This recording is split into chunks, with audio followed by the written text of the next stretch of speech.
दोस्तों नमस्कार। आपके अपने YouTube चैनल बातें साहित्य की पर आप सभी का एक बार पुनः हार्दिक स्वागत। मित्रों, रामवृक्ष बेनीपुरी जी के रेखा चित्र संकलन माटी की मूर्तें से रजिया, बलदेव सिंह, सरजू भैया और मंगर के पश्चात आइए आज के इस वीडियो में हम चर्चा करते हैं इनके 5वें रेखा चित्र रूपा की आजी की। मित्रों, रूपा की आजी आत्मकथात्मक शैली में लिखा गया समस्यात्मक रेखा चित्र है जिसमें गांवों में जादू टोने जैसे अंधविश्वास की समस्या की चर्चा की गई है। बेनीपुरी जी ने इस व्यक्ति चित्र के माध्यम से समाज की अंधविश्वासी और क्रूर मनोवृत्ति का पर्दाफाश किया है। समाज की सोच इतनी संकीर्ण है कि गरीब और लाचार बुढ़िया पर समाज सदैव घृणित आरोप लगाता चला गया। रूपा की आजी रामवृक्ष बेनीपुरी जी के ननिहाल बंसी पचड़ा में ही रहती थी। बचपन में देखी और सुनी घटनाओं को माध्यम बनाकर इसे रेखा चित्र का रूप दिया गया है। बेनीपुरी जी ने रूपा की आजी की शक्ल सूरत और बाह्य व्यक्तित्व पर लिखा है कि लंबी गौरी औरत, भरा पूरा बदन, हमेशा साफ सफेद बगाबग कपड़ा पहने रहती। उस सफेद कपड़े के घेरे से उनका चेहरा रौब बरसाता। फिर उनकी बड़ी बड़ी आंखें जिन पर लाली की एक हल्की छाया। पूरे बदन का ढांचा मर्दों के जैसा, मानो धोखे से औरत हो गई हो। समय का ऐसा फेर कि रूपा की आजी जिस घर में दुल्हन बनकर आई, वहां एक के बाद एक मृत्यु को प्राप्त होते गए। लोगों के अंधविश्वासों ने उसे डायन करार कर दिया। पहले ससुर, फिर रूपा के दादाजी और अपना जवान बेटा एवं पुत्रवधू की अकाल मृत्यु के बाद समाज उससे घृणा करने लगा। अपने बच्चों की सुरक्षा के लिए रूपा की आजी से उन्हें दूर रखते। गांव की दो चार मृत्यु जैसी घटनाओं को रूपा की आजी से जोड़कर समाज उसे सचमुच ही डायन मान बैठा। बेनीपुरी जी ने अपनी बाल सुलभ चंचलता का चित्रण करते हुए लिखा है कि उनकी मामी ने उस डायन की नजर से मुझे किस प्रकार बचाया। वे लिखते हैं, मैं स्कूल से आकर आंगन में पालथी मारे चिवरा दही का कौर पर कौर निकल रहा था कि अकस्मात मामी ने मेरी थाली उठा ली, उसे घर में ले आई। पीछे पीछे मैं अवाक उसके साथ लगा था। थाली रख मुझसे बोली, बस यहीं खा, बाहर मत निकलना। रूपा की आजी आ रही है, नजर लगा देगी, समझे ना। मित्रों, बेनीपुरी जी ने इन संस्मरणों का बड़े मार्मिक और प्रभावशाली ढंग से चित्रण किया है। रूपा की आजी ने रूपा की बड़े धूमधाम से शादी की। जिस दिन रूपा ससुराल गई, वह घर छोड़कर कहीं चली गई। कुछ दिनों के बाद शिवरात्रि के मेले में रूपा की आजी एक बच्चे को खेल खेल में मिठाई खिलाते हुई देखी गई। लोगों ने समझा कि डायन इस बच्चे को ले जाना चाहती है। लोग पीछे भागे। रूपा की आजी आगे आगे भागी जा रही है। ध्यान भंग हुआ और एक जर्जर कुएं में गिर जाती है। बेनीपुरी जी इस घटना को संशय के रूप में देखते हैं और लिखते हैं कि रूपा की आजी इतने दिनों तक वह कहां की धूल छानती, आज पहुंची थी इस मेले में। क्यों? क्या रूपा को देखने? उसके बच्चे को देखने? क्या वह रूपा का बच्चा था? उसने परिचय क्यों नहीं दिया? छोड़िए उस चर्चा को। तो आइए मित्रों, चलते हैं बेनीपुरी जी के इस रेखा चित्र रूपा की आजी की ओर और इसे पढ़कर समझने का प्रयत्न करते हैं। बेनीपुरी जी लिखते हैं, उस दिन चढ़े मैं स्कूल से आकर आंगन में पालथी मारे चिवरा दही का कोर पर कोर निगल रहा था कि अकस्मात मामी ने मेरी थाली उठा ली, उसे घर में ले आई। पीछे पीछे मैं अवाक उनके साथ लगा था। थाली रख मुझसे बोली, बस यहीं खा, बाहर मत निकलना। रूपा की आजी आ रही है। मित्रों, आजी अर्थात दादी, नजर लगा देंगी, समझे ना। मैं समझता क्या खाक। हाँ, रूपा की आजी से कौन नहीं डरता। कौन बच्चा उनकी बड़ी बड़ी आंखें देखकर न सिहर उठता। वह डायन है गांव भर में, यह बात प्रसिद्ध है। वह जिसको चाहे जादू की एक फूंक में मार सकती हैं। बच्चों पर उनकी खास नजरे इनायत रहती है। मित्रों, नजरे इनायत अर्थात दया या अनुग्रह की दृष्टि।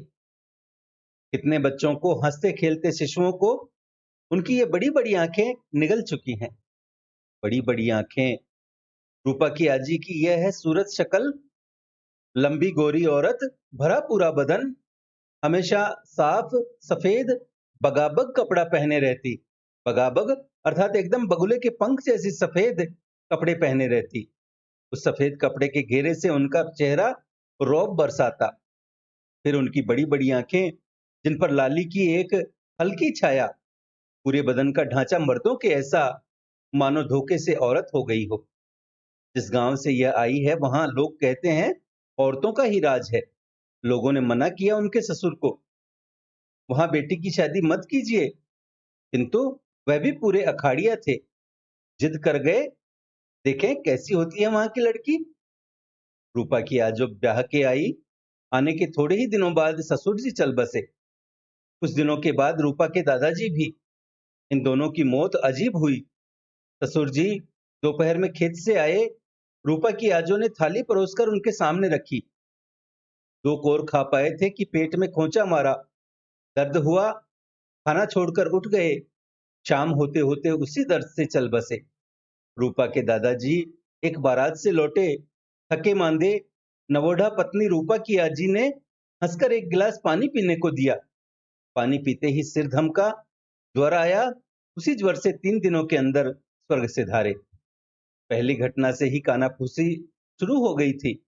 दूसरी घटना ने बिल्कुल सिद्ध कर दिया, रूपा की आजी डायन है।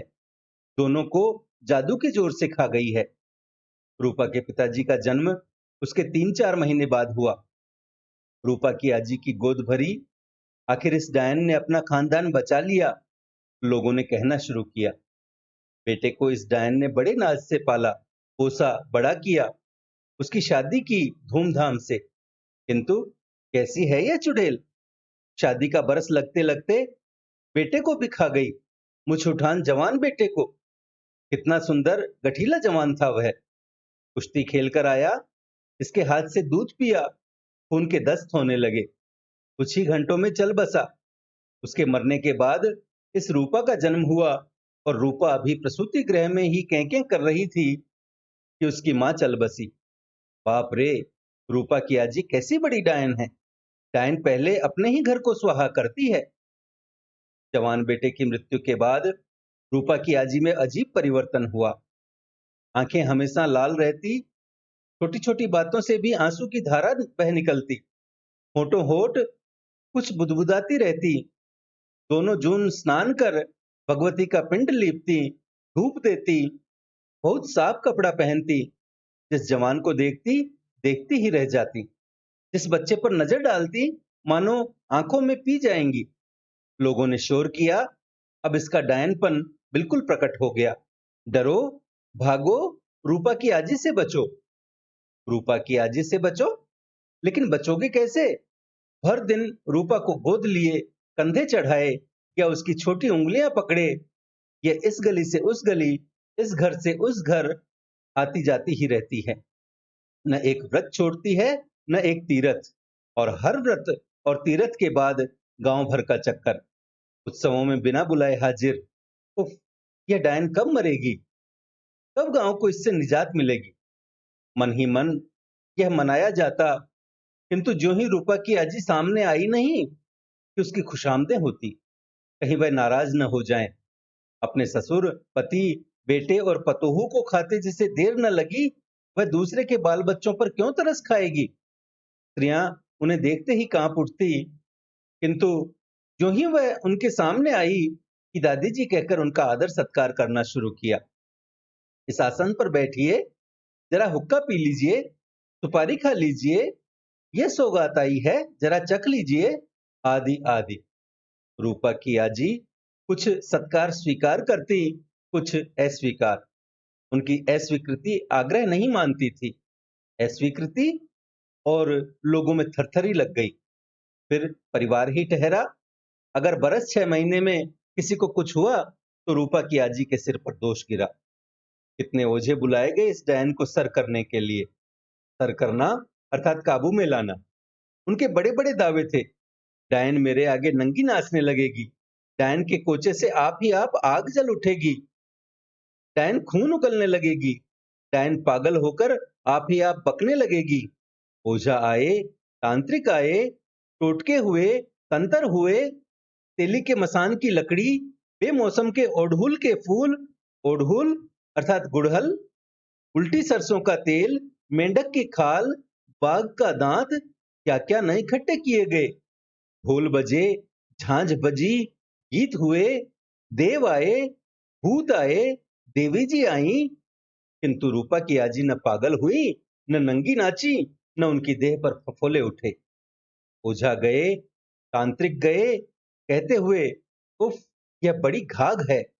बिना कारुकमछा गए, कारुकमछा अर्थात कामाख्या के मंदिर गए, इसका जादू हटाया नहीं जा सकता। कई ओझे इसके लिए रुपए भी ऐंठते गए, किंतु रूपा की आजी जस की तस रही। मैं बड़ा हुआ, लिखा पढ़ा, नए ज्ञान ने भूत प्रेत पर से विश्वास हटाया, जादू टोने पर से आस्था हटाई। मैंने कहना शुरू किया, यह गलत बात, रूपा की आजी पर झूठी तुहमत लगाई जाती है। मित्रों, तुहमत अर्थात झूठा आरोप। बेचारी के घर में एक के बाद एक आकस्मिक मृत्युएं हुई। उसका दिमाग ठीक नहीं, आंखों की लाली या पानी डायनपन की नहीं, उसकी करुणाजनक स्थिति की निशानी है। बच्चों को देखकर, दुलार कर, जवानों को घूर घूर कर वह अपने जवान बच्चे की याद करती या उसे भूलने की कोशिश करती है। पूजा पाठ सब उसी की प्रतिक्रिया है। दुनिया में भूत कोई चीज नहीं, जादू टोना सब गलत चीज। लेकिन मेरी बात कौन सुनता है? एक दिन मामी मेरी इस बकझक से व्याकुल होकर बोली, हाँ, तुम्हें क्या, तुम्हारे लिए जरूर जादू टोना गलत है। भगवान तुम्हें चिरंजीवी करें, किंतु उनसे पूछो जिनकी कोख इस डायन ने सूनी कर दी, जिनके बच्चों को यह जिंदा चबा गई, जिनके हंसते खेलते घर को इसने मसान अर्थात शमशान घाट बना दिया। कहते कहते उनकी आंखें भर आई। कुछ गरम गरम बूंदें आंखों से निकलकर जमीन पर ढुलक रही। फिर बोली, उस पड़ोसिन की बात है, उसकी बेटी ससुराल से लौटी थी, गोद भरकर। एक दिन उसका 6 वर्ष का नाती आंगन में किलक रहा था। कितना सुंदर था वह बच्चा, जैसे विधना ने अर्थात ब्रह्मा ने अपने हाथों संवारा हो। तो देखता मोह हो जाता। कई दिन मेरे घर आया था, जबरदस्ती मेरे कंधे पर चढ़ गया, दही मांग कर खाया। तुतली तुतली बोली, चिकने चिकने दूध मुहे दांत। हंसता तो इंजोरिया हो जाती, इंजोरिया अर्थात उजियारा। किलकिलाता तो हर सिंगार जड़ने लगते। हर सिंगार पारिजात के फूलों को कहते हैं। खिलखिलाता तो हर सिंगार छेड़ने लगते। और वैसे बच्चे को, हाँ, एक दिन वह बच्चा अपने आंगन में था कि यह भूतनी पहुंची। यह भूतनी, हाँ, इसी तरह आंसू बहाती, होठ हिलाती, रूपा का हाथ पकड़ी हुई। इसे देखते ही उसकी माँ का मुंह सूख गया। नानी डर गई, चाहा बच्चे को छिपा दें, किंतु वह बच्चा छिपाने लायक भी तो नहीं था। उद्यमी, नटखट, झटपट दौड़ा आया, इस चुड़ैल के कंधे पर चढ़ गया।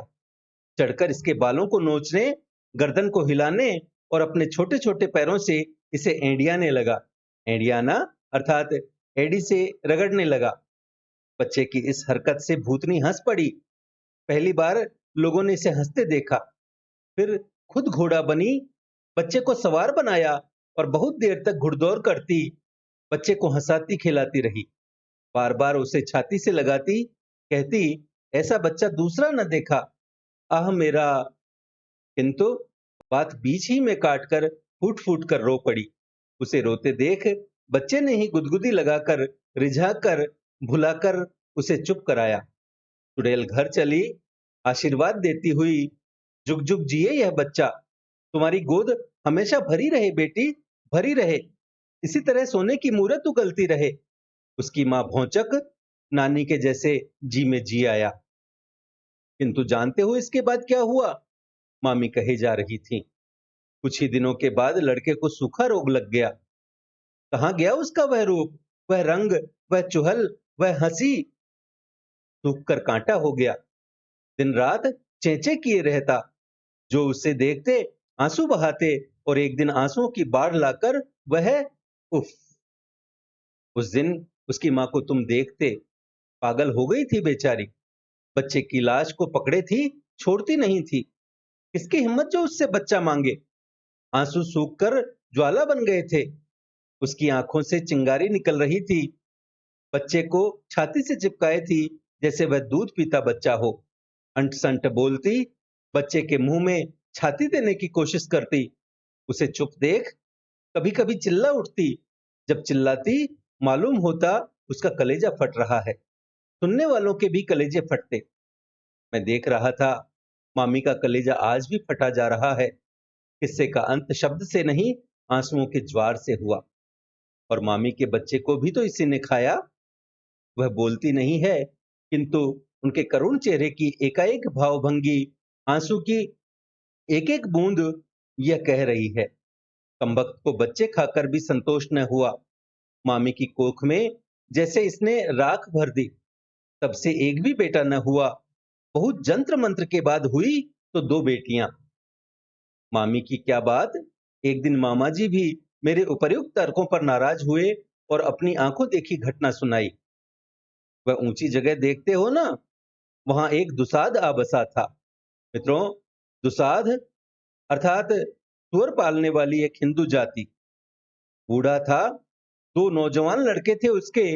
घर में बीवी पतोह हुए, दोनों ही बेटे बड़े ही कमाऊ पूत, गठीले जवान। बूढ़ा भी काफी हुनरमंद। थोड़े ही दिनों में गांव में उनकी पूछ हो गई। बाहू का बल था, कमाते खाते, नेक स्वभाव के, न किसी से झगड़ा न झमेला, सबको खुश रखने की कोशिश करते, सबके काम आते। एक दिन वह बुढ़िया, तुम्हारी रूपा की आजी, पहुंची और बोली, जरा मेरा काम कर दो। बूढ़े ने देखते ही सलाम किया, बैठने को कुश की चटाई रख दी। बुढ़िया नहीं बैठी। दुसाध से हड्डी छुला जाती है। फिर मैं बामनी बामनी अर्थात ब्राह्मणी। बूढ़ा न बोला, सिर्फ अर्ज किया, आज तो दूसरे बाबू को वचन दे चुका हूं, कल आपका काम हो जाएगा। बुढ़िया ने जिद की, नहीं, आज ही मेरा काम होना चाहिए। बीच ही में बड़ा लड़का बोल उठा, दुसाध से हड्डी छुलाती है तो क्या घर नहीं छुलाएगा?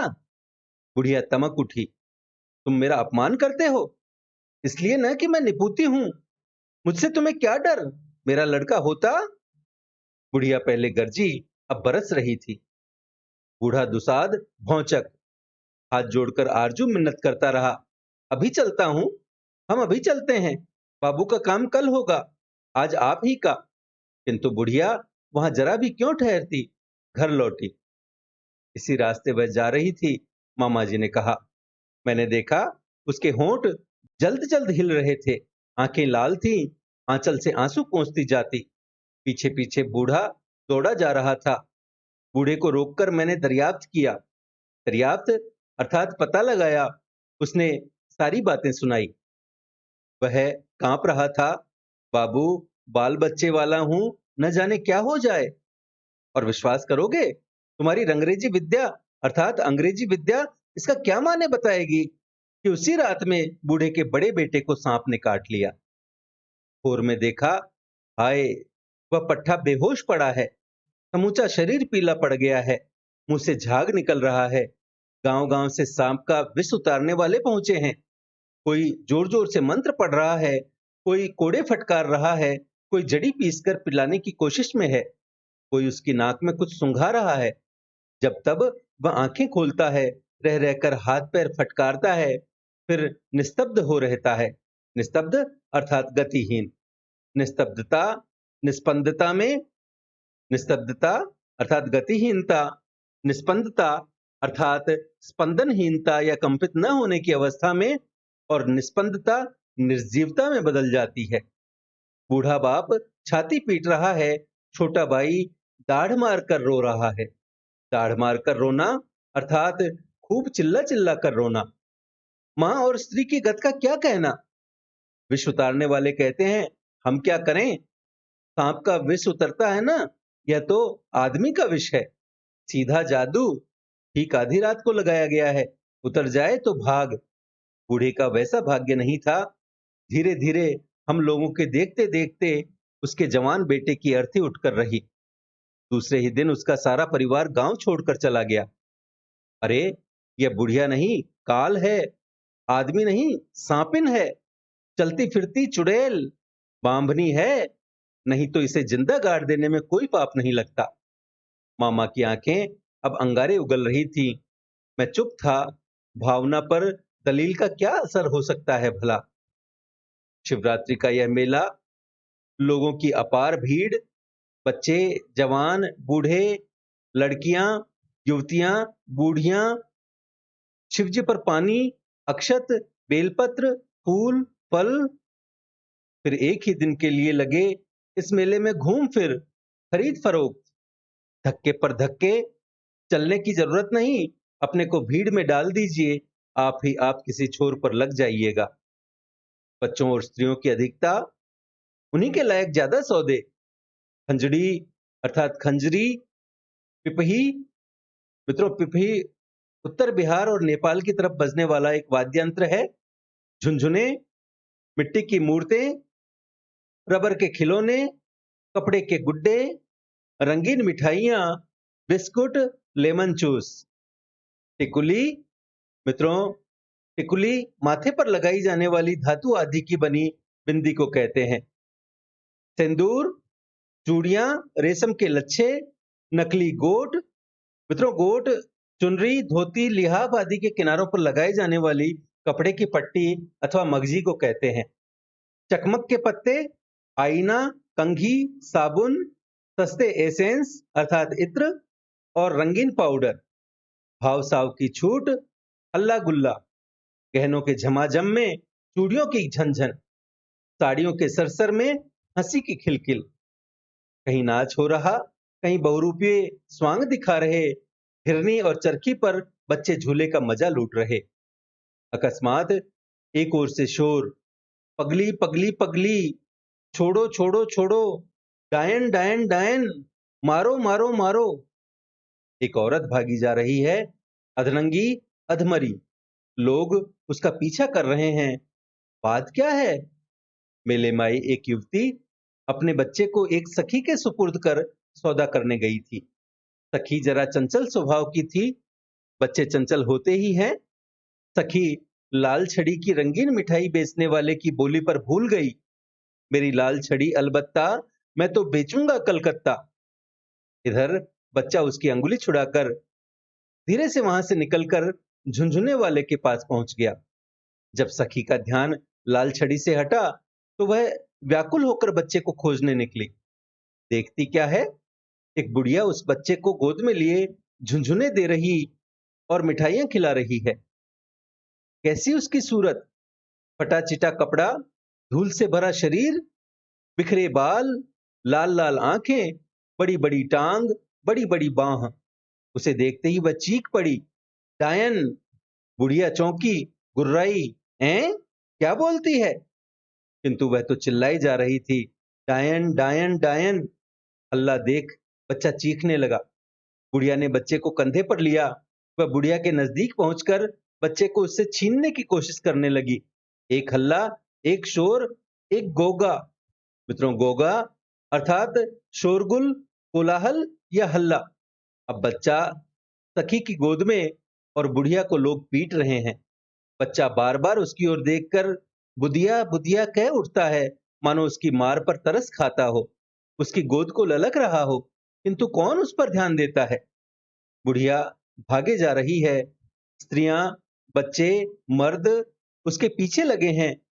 थोड़ी थोड़ी देर पर वह रुकती है, दांत दिखाती है, हाथ जोड़ती है, कभी कभी गुस्सा होकर ढेले उठाती है। वह सिर्फ ढेले उठाती है, लोग उस पर ढेले फेंकते हैं। इसी भगाभगी में वह एक ऐसी जगह पहुंचती है जहां पहले एक कुआं था। अब उसकी गच खराब हो गई थी। वह भट रहा था। भागने में व्याकुल, उसका ध्यान उस ओर न रहा। धड़ाम से उस कुएं में जा रही। भीड़ रुकती है। कोई कहता है मरने दो, कोई कहता है निकालो। जब तक निर्दयता पर करुणा की विजय हो, तब तक वह जल समाधि ले चुकती है।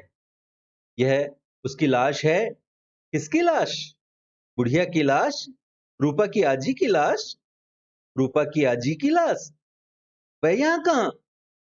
रूपा की शादी बड़ी धूम से की उसने, सारी जायदाद बेचकर। जिस भोर में रूपा की पालकी ससुराल चली, उसी शाम को वह घर छोड़कर चल दी। कहां? कौन जाने।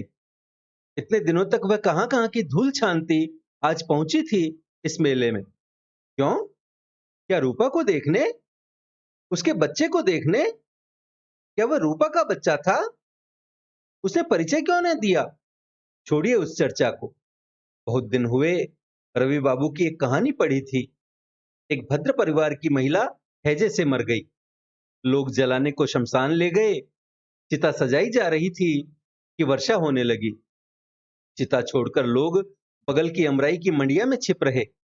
काली रात थी। जब वर्षा खत्म हुई, उन्होंने पाया चिता से मुर्दा गायब। क्या सियार खा गए? वो झूठ झूल गई। किंतु किस तरह बाबू साहब से कहा जाएगा कि उनकी असावधानी से मुर्दा गायब हुआ? झूठ मूठ चिता में आग लगाकर चले आए। इधर बेचारी महिला पानी की बूंद से जीवन पा चिता से उठी। दिन भर खेतों में छिपी रही। भद्र कुल की महिला थी। रात में जब घर पहुंची, दरवाजा खटखटाया। उसकी बोली सुन लोग दौड़े। अरे भूत भूत! नैहर पहुंची, वहां भी भूत भूत। बहन के घर पहुंची, वहां भी भूत भूत। जहां जाए वहीं भूत भूत भूत। आखिर उसने अपने को गंगा की गोद में सुपुर्द कर दिया। क्या रूपा की आजी भी कुछ इसी तरह लोकापवाद की शिकार नहीं हुई? मित्रों, लोकापवाद अर्थात लोक निंदा या बदनामी। घटनाओं ने उसके साथ साजिशें की। लोगों ने जल्लाद का काम किया। मित्रों, बेनीपुरी जी ने अपने रेखा चित्रों में वीर, करुणा, अद्भुत, श्रृंगार, भक्ति, वात्सल्य, देश प्रेम तथा प्रकृति आदि भावों पर आधारित मनोस्थितियों का विशेष रूप से चित्रण किया है। माटी की मूर्ति संग्रह के रूपा की आजी रेखा चित्र तो अनेक रसों तथा भाव स्थितियों का अद्भुत भंडार है। इस रेखा चित्र में अद्भुत, वात्सल्य, करुणा, विभत्स आदि मनोदशाओं को प्रभावशाली ढंग से साकार किया गया है। इसमें के सभी चित्रों के मूल में तीव्र बौद्धिकता तथा अन्य परंपरा विरोध का विचार समुद्र ठाठे मार रहा है। उदाहरण के लिए यह दृश्य देखिए। उस दिन उसकी मां को तुम देखते पागल हो गई थी बेचारी। बच्चे की लाश को पकड़े थी, छोड़ती नहीं थी। किसकी हिम्मत जो उससे बच्चा मांगे? आंसू सूखकर ज्वाला बन गए थे। उसकी आंखों से चिंगारी निकल रही थी। बच्चे को छाती से चिपकाए थी जैसे वह दूध पीता बच्चा हो। अंट शंट बोलती, बच्चे के मुंह में छाती देने की कोशिश करती। उसे चुप देख कभी कभी चिल्ला उठती। जब चिल्लाती मालूम होता उसका कलेजा फट रहा हो। सुनने वालों के भी कलेजे फटते। एक और चित्र देखिए। गुड़िया भागी जा रही है। स्त्रियां, बच्चे, मर्द उसके पीछे लगे हैं। थोड़ी थोड़ी देर पर वह रुकती है, दांत दिखाती है, हाथ जोड़ती है, कभी कभी गुस्सा होकर ढेले उठाती है। लोग उस पर ढेले फेंकते हैं। इसी भागा भागी में वह एक ऐसी जगह पहुंचती है जहां पहले एक कुआं था। अब उसकी गच खराब हो गई थी। वह भाग रही थी। भागने में व्याकुल, उसका ध्यान उस ओर न रहा। धड़ाम से उस कुएं में जा रही। भीड़ रुकती है। कोई कहता है मरने दो, कोई कहता है निकालो। जब तक निर्दयता पर करुणा की विजय हो, तब तक वह जल समाधि ले चुकती है। हमने देखा कि किस प्रकार गांवों में जादू टोने जैसे अंधविश्वास की समस्या एक अच्छी भली जिंदगी को लील जाती है। इस रेखा चित्र में भूत प्रेत, जादू टोने आदि के मनोवैज्ञानिक पहलू और उसके दुष्परिणाम को दिखाया गया है। तो मित्रों, यह था रामवृक्ष बेनीपुरी का रेखा चित्र रूपा की आजी। आशा है आपको हमारा यह प्रयास पसंद आया होगा। वीडियो को लाइक करें, अपने मित्रों के साथ साझा करें। पीडीएफ तथा अन्य सहायता के लिए हमसे टेलीग्राम पर जुड़ें। चैनल को सब्सक्राइब करें और भविष्य के सभी वीडियोस की सूचना अपने तक सबसे पहले पहुंचाने के लिए घंटी वाला बटन दबाएं और देखते रहें बातें साहित्य की। धन्यवाद।